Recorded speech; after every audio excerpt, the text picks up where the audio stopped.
June, 1779, Fort Detroit. Smoke rises above the walls. British soldiers cross the yard, muskets ready. Beyond the fort, 400 miles of hostile wilderness stretches toward Kentucky. Forest, river, swamp, Indian country. Inside the fort, a prisoner watches the gate. His body is broken from 9 gauntlets, hundreds of blows. Most men are dead by the first one. Simon Kenton is still breathing. He is counting. The guards, the steps, the seconds. He is not waiting for a trial. He is waiting for a mistake. Because the man who refused to die is going home to Kentucky. But how did the most famous scout on the frontier end up in a British cage, 400 miles from home? His name is Simon Kenton, and he must escape. If he tries to run, they will hunt him.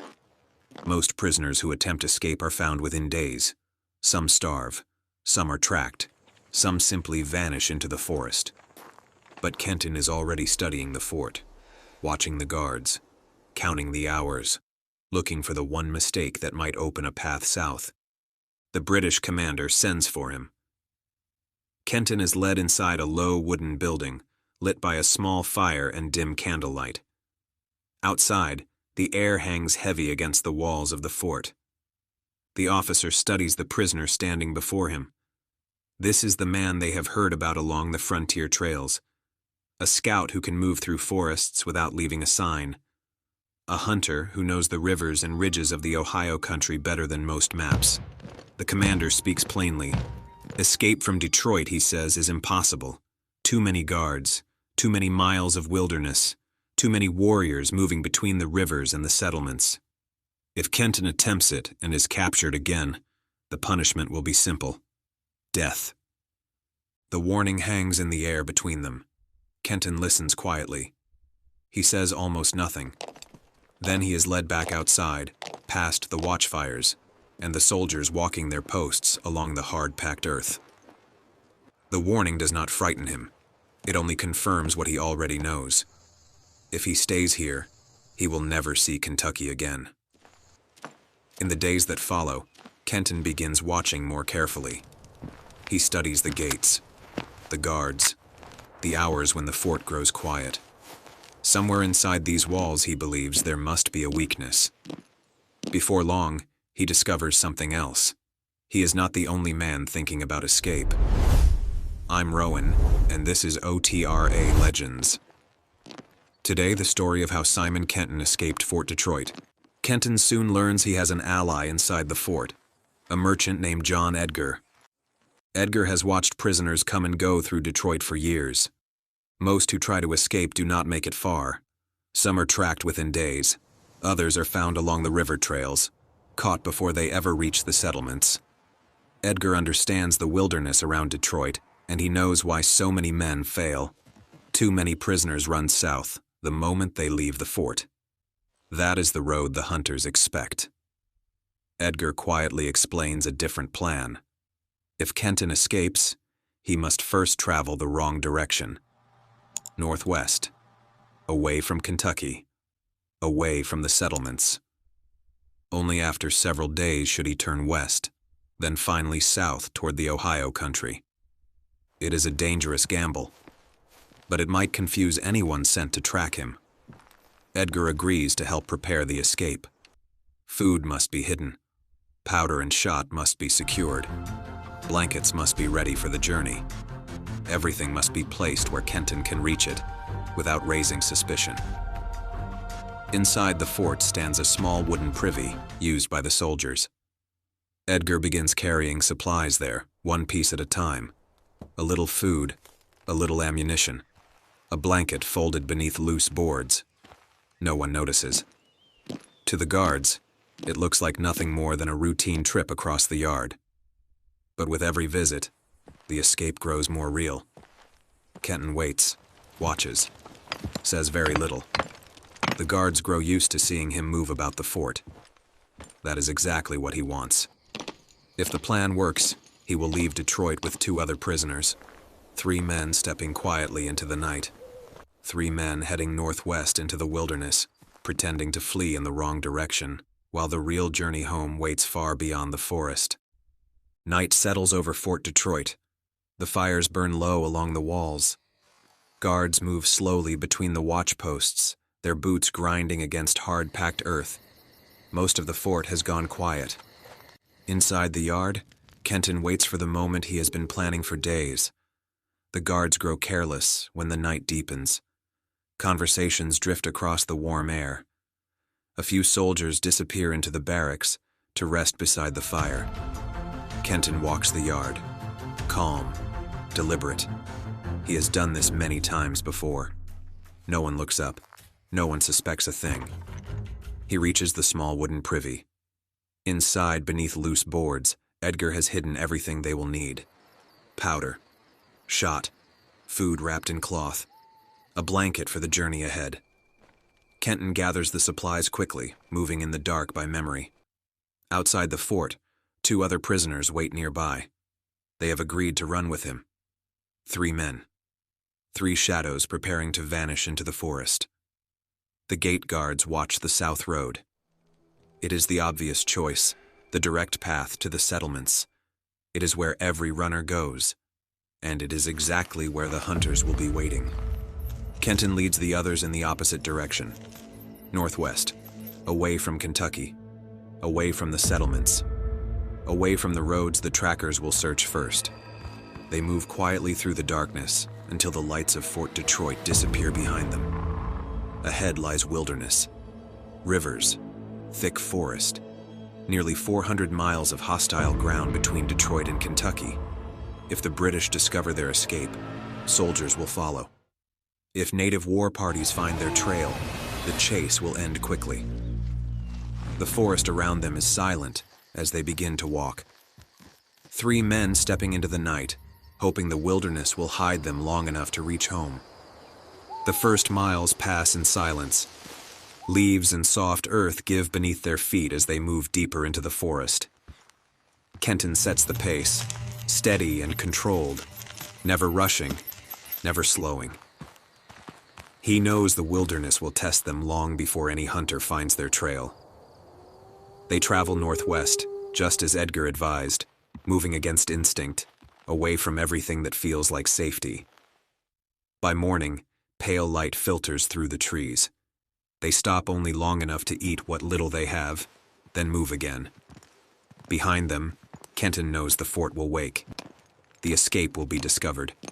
Riders will follow the southern trails first. That is where they expect to find them. That is why Kenton keeps moving the wrong way. By the second day, distance begins to work in their favor, but distance is not safety. The forest thickens. The air grows heavy. Their supplies begin to thin. Every step must be placed with care.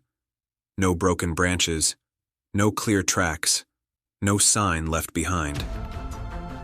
After several days, Kenton finally turns them west, the first real move toward Kentucky, the first step toward home. Somewhere behind them, Fort Detroit is already searching.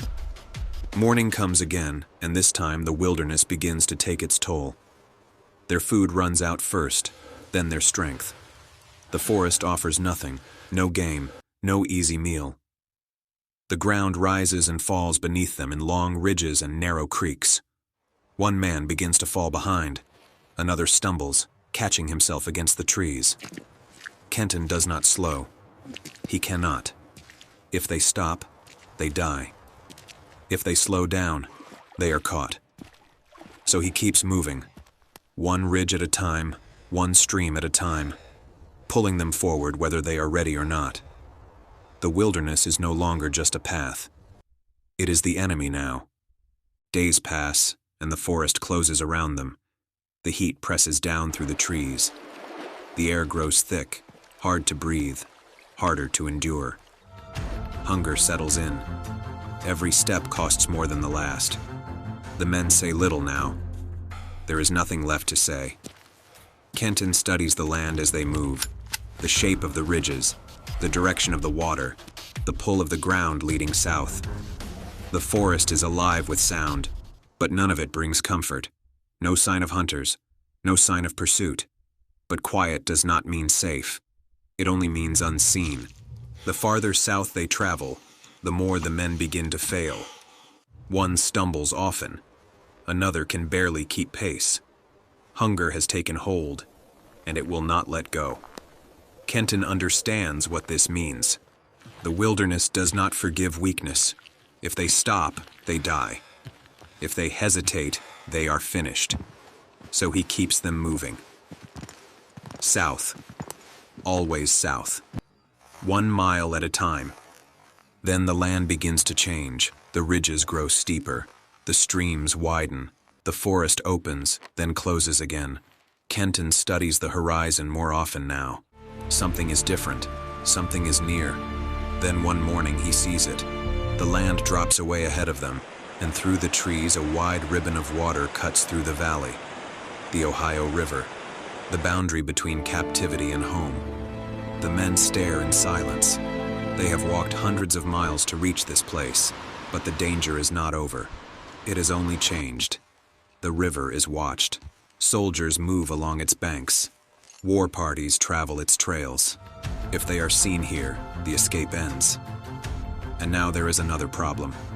The man who has been falling behind may not make the crossing. The river is wide. The current is strong. There will be no second attempt. Kenton looks at the water, then back at the men behind him. The final stretch has come, and it may cost more than the journey itself.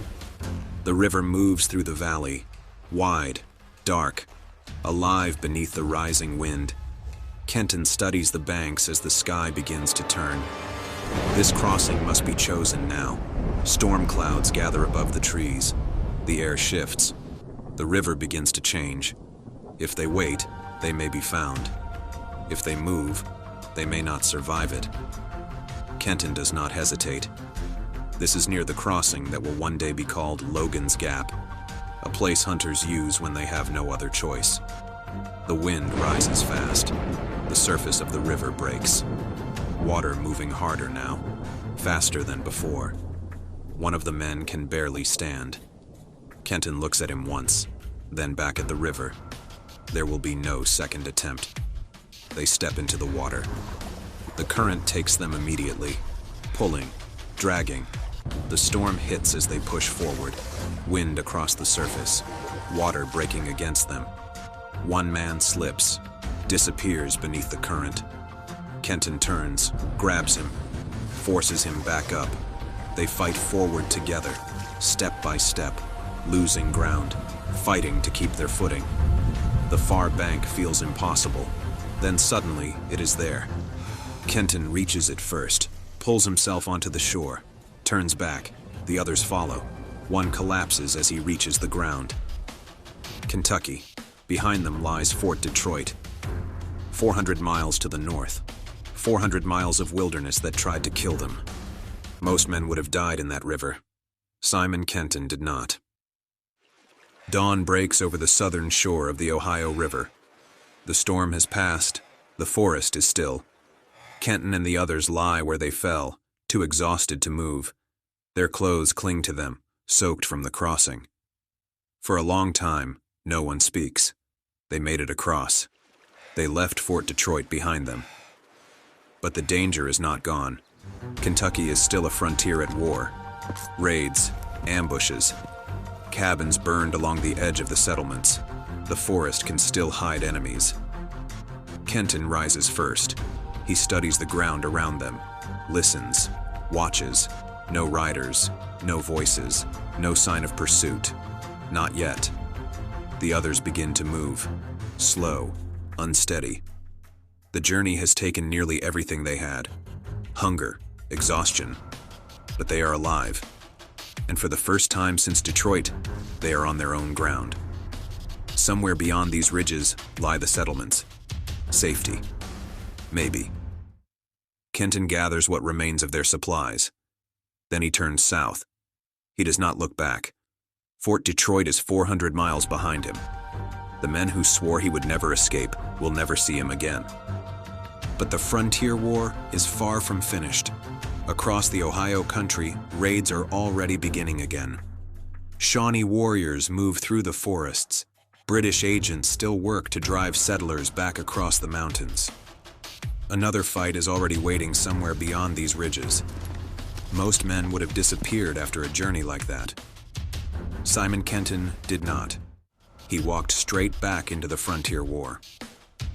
I'm Rowan. This is OTRA Legends. Until next time, happy hunting.